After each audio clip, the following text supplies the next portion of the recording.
যে লীলা কথা সাধন করব, চলুন আমরা এগিয়ে যাই। আমরা জানবো জগৎ সংসারে ভগবান কেমন করে অর্থাৎ শাসন করে, যে সহায় করেও কিন্তু সে। ভগবান আমাদেরকে ভালোবাসেন।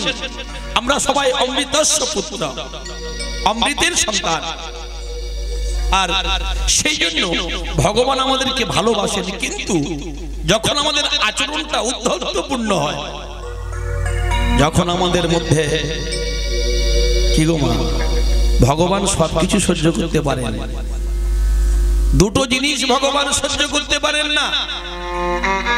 একটি হলো ভক্তের অহংকার, আমি তো আমি, আর দ্বিতীয়টি হলো ভক্তের নয়নের জল। আমরা সেই লীলা কথা আজকে আস্বাদন করব। চলুন, মধুময় বৃন্দাবন থেকে আজকে আমাদের লীলা শুরু হবে। জয় রাধে, জয় নিতাই। ভক্তমণ্ডলী, ভক্তিমতী মায়েরা, তাই কি বলছেন মহাজনগণ? বলছেন ভক্ত কল্পতরু, উলুধ্বনি উলুধ্বনি,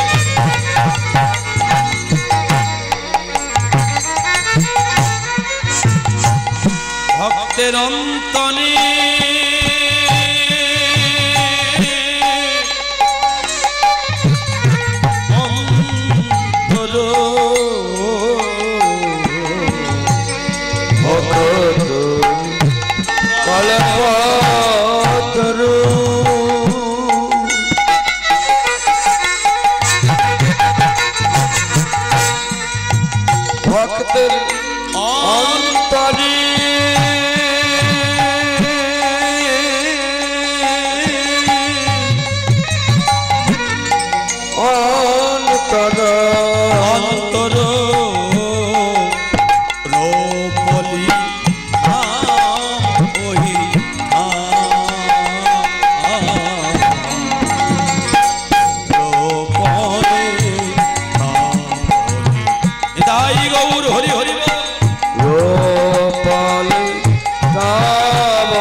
ভাবতে পারেন যে আমি ঘরে বসে ভজন করতে পারি, এত পয়সা অর্থ ব্যয় করে কেন হরিবাসর করব? কিন্তু না, এর সার্থকতা অন্য। কোথায় এর সার্থকতা বাবা? যদি কোন এক বাবাকে আমি বলি যে আপনি কিঞ্চিত মধু সংগ্রহ করে আনতে পারবেন, তাহলে মধু পেতে গেলে আপনি কোথায় যাবেন? ফুলের কাছে। কি ফুলের কাছ থেকে মধু আনতে পারবেন? কখনো নয়। হরি বল। তাহলে মধু আনতে গেলে আমাদেরকে বনে, সুন্দরবনে যেতে হবে। কেন?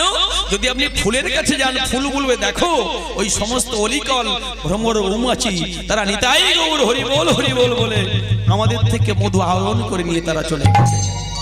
ঠিক তেমনি যদি ভগবানের কাছে আপনি যান, যে ভগবান তুমি আমায় ভক্তি দাও, ভগবান বললেন আমি ভক্তি তোমাদের দিতে পারবো না। যদি ভক্তি তোমাদের আহরণ করতে হয়, যদি ভক্তি তোমরা পেতে চাও, তাহলে নিতাই গৌর হরি বল করে সাধু সঙ্গ করো, ভক্ত সঙ্গ করো। ওই সমস্ত ভক্তের কাছে ভক্তি বর্তমান। প্রেম সে কাহো নিতাই গৌর কৃষ্ণ প্রেমানন্দ হরি বল।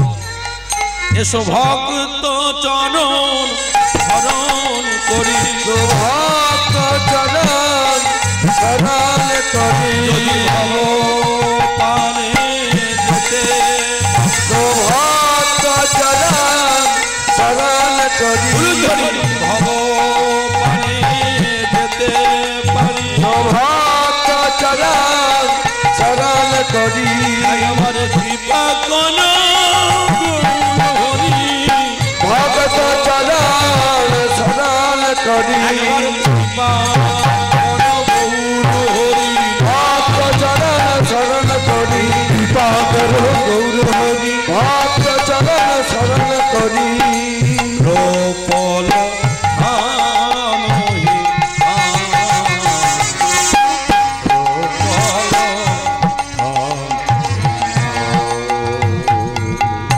হরে কৃষ্ণ। আজকে আমরা সেই রাধা গোবিন্দ যুগল বিগ্রহ রাধা কৃষ্ণ মিলিত দুতনু আমার গৌরাঙ্গ সুন্দর। চলুন আমরা মধুময় বৃন্দাবন থেকে আজকে আমাদের লীলা শুরু করব। ভক্তমণ্ডলী ভক্তিমতী মায়েরা